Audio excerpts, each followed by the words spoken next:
नमस्कार, मैं पंकज प्रसून। मायावती कह रही हैं कि हम उत्तर प्रदेश के सभी 80 लोकसभा सीटों पर चुनाव लड़ेंगे, पंजाब में भी लड़ेंगे और मध्य प्रदेश विधानसभा में भी सब सीटों पर चुनाव लड़ेंगे। उधर नरेंद्र मोदी मध्य प्रदेश के सागर में 100 करोड़ का रविदास महल मंदिर बना रहे हैं, जिसमें बहुत सारा कुछ रहेगा। उसमें म्यूजियम रहेगा, उसमें और भी बहुत सारी चीजें रहेंगी। 2000 गांव से और 300 नदियों से मिट्टी कलेक्ट करके लिए उस रविदास मंदिर के लिए लाया गया है। आप अचानक सोच रहे हैं कि ये रविदास मायावती की कहानी मैं आपको क्यों बता रहा हूं। उसके लिए आपको एक शब्द समझना होगा। इस शब्द का नाम है चमार। और चमार जब शब्द आता है ना, तो आपके सामने एक कैसी छवि आती है? दीनहीन टाइप का दलित आदमी होगा, चमड़े का काम करता होगा। अगर ये छवि आती है तो आप इग्नोरेंट हैं, आपको कुछ नहीं पता। ये जो चमार नहीं है, एक वंश था हमारे देश में, चंवर वंश, राजशाही वंश था ये। और इनका राज कब था? सिंधु घाटी सभ्यता से शुरू होता है।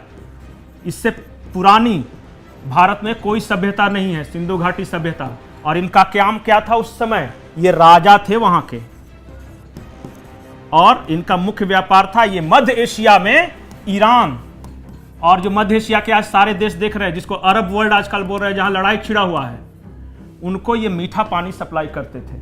यहाँ पे मीठे पानी की कमी था, ये सप्लाई करते थे। सिंधु घाटी सभ्यता थी, तो ये राजा थे, आपको पता होगा। इस पे हमला हुआ था आर्यों का, इनकी जमीन छीन ली। जमीन छीन ली तो अब बेचारे ये करे क्या? तो ये अपनी ही जमीन पे मजदूर हो गए, पशुपालन करने लगे। अब उस वक्त आप सोचिए कि भारत का या सनातन का कोई भी धर्म ग्रंथ आप उठा लीजिए, वेद उठा लीजिए, पुराण उठा लीजिए, रामायण उठा लीजिए, कहीं भी चमार शब्द का जिक्र नहीं है। आपने सोचा है कि चमार अगर कोई जाति होती तो ये चमार शब्द का जिक्र होता या नहीं होता? नहीं है।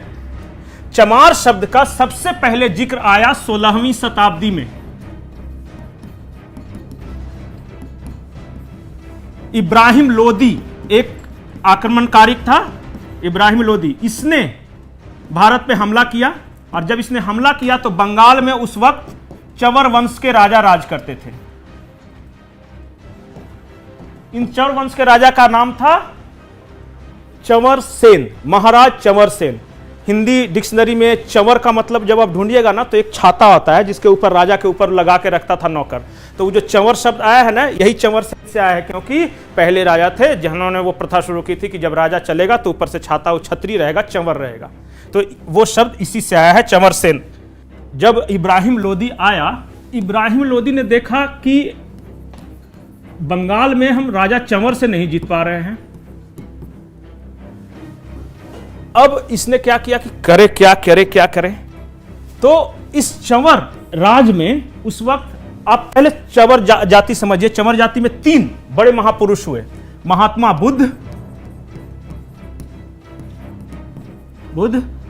सम्राट अशोक और संत रविदास। जब इब्राहिम लोदी आया तो उस वक्त संत रविदास थे, संत शिरोमणि जिनको बोला जाता है, संत रविदास को। अब इब्राहिम लोदी देखा कि करे तो क्या करे। उसी वक्त महाराणा प्रताप जो चित्तौड़गढ़ में थे, उनको पता चला, उनकी रानी ने कहा, महाराणा प्रताप की रानी ने कहा कि संत रविदास के बारे में सुने हैं, तो आप उनसे बोलिए और उनसे रिक्वेस्ट कीजिए रविदास जी को कि आप, रविदास जी से रिक्वेस्ट कीजिए कि आप हमारे राजगुरु बनिए। तो ये चले आए ये चित्तौड़गढ़, और महाराणा प्रताप के राज में ये महल में रहने लगे और अपना ज्ञान सबको देते थे, बातचीत करते थे। और काफी जनता इनके पास आने लगी, संत रविदास के पास बहुत सारे लोग आने लगे। दिल्ली में इब्राहिम लोदी को लगा कि ये क्या हो रहा है? अगर सारे लोग रविदास जी के पास जाएंगे तो फिर हमारा इस्लाम का प्रचार कैसे होगा? तो इसके पास एक चेला था, चेला नहीं कह सकते, इब्राहिम लोदी के पास एक विद्वान था, और उस विद्वान का नाम था सदना फकीर। सदना फकीर को इब्राहिम लोदी बोला कि एक काम करो, तुम जाओ संत रविदास जी के पास और रविदास जी को या तो इस्लाम कबूल करवाओ और नहीं तो इनको गिरफ्तार कर लो और गिरफ्तार करके ले आओ। अब सदना फकीर गया।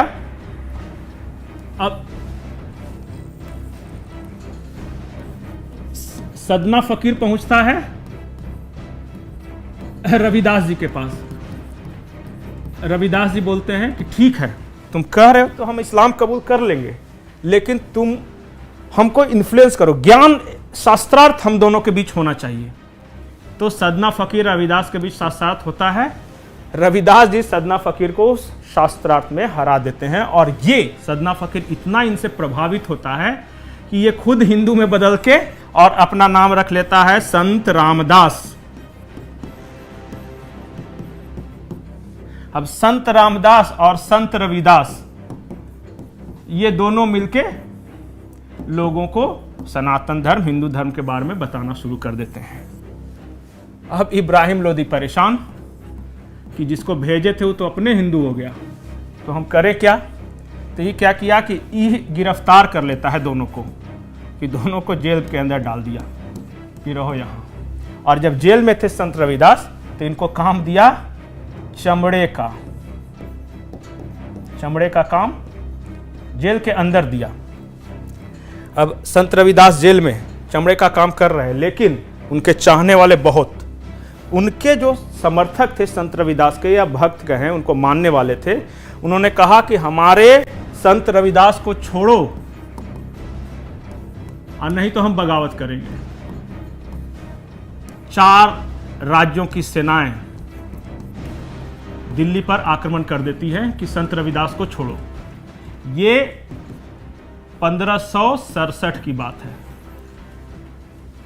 और जो इनको मानने वाले थे उन्होंने कहा कि हमारे जो गुरु जी हैं वो चमड़े का काम कर रहे हैं, तो हम भी चमड़े का काम करेंगे। तो वो वहीं चर्मकार हुए, जो इनको मानने वाले जिन्होंने चमड़े का काम किया चर्मकार हुए। अब देखिए कहानी, अंत में इब्राहिम लोदी को संत रविदास को छोड़ना पड़ा। ये है चवर वंश। एक और सवाल, ये तो मध्यकालीन भारत। अब आइए थोड़ा आगे आते हैं। मैंने आपको बताया कि जो भगवान बुद्ध थे, महात्मा बुद्ध, वो चवर वंश के राजा थे। ये सारे लोग इक्ष्वाकु कुल के थे, जो कि चवर वंश के जितने भी थे। और इक्ष्वाकु कुल, भगवान राम के बारे में आपने सुना होगा, हर चवर वंश का हर क्षत्रिय गर्व से अपना सरनेम राम के नाम पे रखता था। अगर आपके नाम में राम पहले है तो यह आपका व्यक्तिगत नाम है, लेकिन आपका सरनेम अगर राम है तो आपका खानदान है। आप आज भी देखते होंगे कई राम होते हैं, जगजीवन राम, जनक राम, ये सब जो राम सरनेम लगाते हैं आज भी। आप में से कुछ लोग सवाल करेंगे कि भगवान बुद्ध ने बौद्ध धर्म ही क्यों अपनाया। वो चाहते तो इस्लाम भी अपना सकते थे, ईसाईयत भी अपना सकते थे। अंग्रेज तो इस वक्त राज कर रहे थे, उनको आराम से ब्रिटेन का सहयोग मिलता, ताकतवर भी रहते, लेकिन बौद्ध धर्म ही क्यों। तो इसका जवाब है वही इक्ष्वाकु कुल। भगवान बुद्ध को बाबा साहब अंबेडकर को पता था कि मेरा खानदान कहाँ है। वो उन्होंने अपने खानदान को अपनाया, बौद्ध धर्म को अपनाया, जो उनके पूर्वज ने बनाया था। ये है जवाब। एक और सवाल, जब आप चवर वंश के बारे में बात ही कर रहे हैं, तो जब अंग्रेज यहां आए भारत में, तो उन्होंने देखा कि ये एक लड़ाकू कौम है कि जो किसी से नहीं डरती। सांवला रंग है, मूछें तनी हुई है, हष्ट-पुष्ट शरीर है और वो जज्बाती हैं। उन्होंने, आप अंग्रेजों के का जब भी इतिहास पढ़िएगा, चाहे यहां हो, चाहे अफ्रीका में हो, आप लैटिन अमेरिका में हो, तो रंग को लेकर अंग्रेज लोग काफी सेंसिटिव थे। आप जब अफ्रीका में जाइएगा ना, तो वहां एक शब्द पढ़िएगा अपार्थीड। इसको हिंदी में कहते हैं रंग भेद नीति। जब रंग भेद नीति का मतलब होता है कि जो अंग्रेज जहां गए ना, उन्होंने काले रंग के जो लोगों को देखा, काले रंग मतलब काली चमड़ी का, जिनका चमड़ी का रंग काला था, उनके साथ अंग्रेजों ने भेदभाव किया। ये यहां भी किया, वेस्ट इंडीज वगैरह के देशों में भी किया, गुलाम भी बनाया इन लोगों को। तो इनकी जो फितरत थी ना, ये जो काली चमड़ी के लोग होते हैं इनको पसंद नहीं करते थे अंग्रेज। जब वो भारत में आए तो देख कि एक लड़ाका बहादुर कौम है जो सांवला रंग का है और चमड़े का काम करता है, तो अंग्रेजों ने कहा कि ये नीच लोग हैं, गुलाम लोग हैं ये। इन्होंने ही इनको सबसे पहले नीच कहा। लेकिन कहानी यहीं खत्म नहीं हुई। जब अंग्रेजों के यहां रहते रहते उनको पता चल गया था कि जिसको हम आज नीच कह रहे हैं ना, वो चंवर है, राजा है सभी लोग। तो 1944 में इनकी बहादुरी को देखते हुए चमार रेजिमेंट का गठन किया गया। उस वक्त चल रहा था द्वितीय विश्व युद्ध, और अंग्रेज जानते थे कि हमारे तरफ से लड़ने वाला बहादुर सबसे ज्यादा यही है, चरवंश के लोग हैं। 1944 में चमार रेजिमेंट का गठन होता है। भेजते हैं पूर्व के इलाके में, जहां सिंगापुर है, म्यांमार है, उस तरफ ये चमार रेजिमेंट को भेजते हैं। जब चमार रेजिमेंट के उस वक्त के जो हेड थे, जिनके नेतृत्व में ये बैठा था, उनका नाम था मनमोहन कुरील। मनमोहन कुरील जी ने देखा कि अंग्रेज हम लोग को नौकरी दिया है, लेकिन हमको लड़ने के लिए भेज दिया है यहाँ पे म्यांमार और सिंगापुर में, और यहाँ है आजाद हिंद फौज।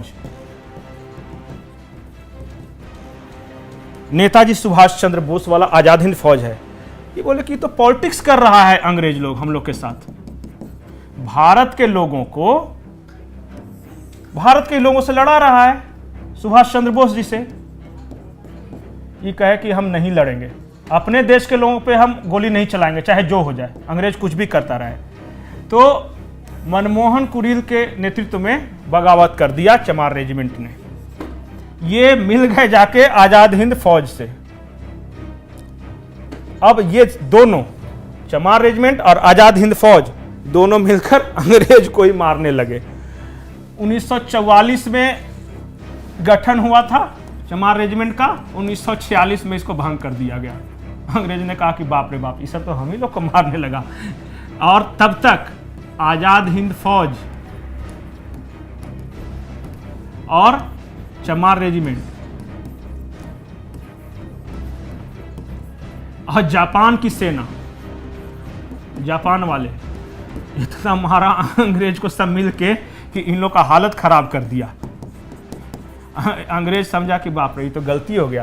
तो खैर भंग कर दिया गया, युद्ध खत्म हुआ, जापान की हार हो गई इसमें। अब अंग्रेज लोग खोजने लगा कि हमारे साथ गद्दारी करने वाला इससे कौन है। तो 1946 के बाद 4-5 साल तक, 1948-49 तक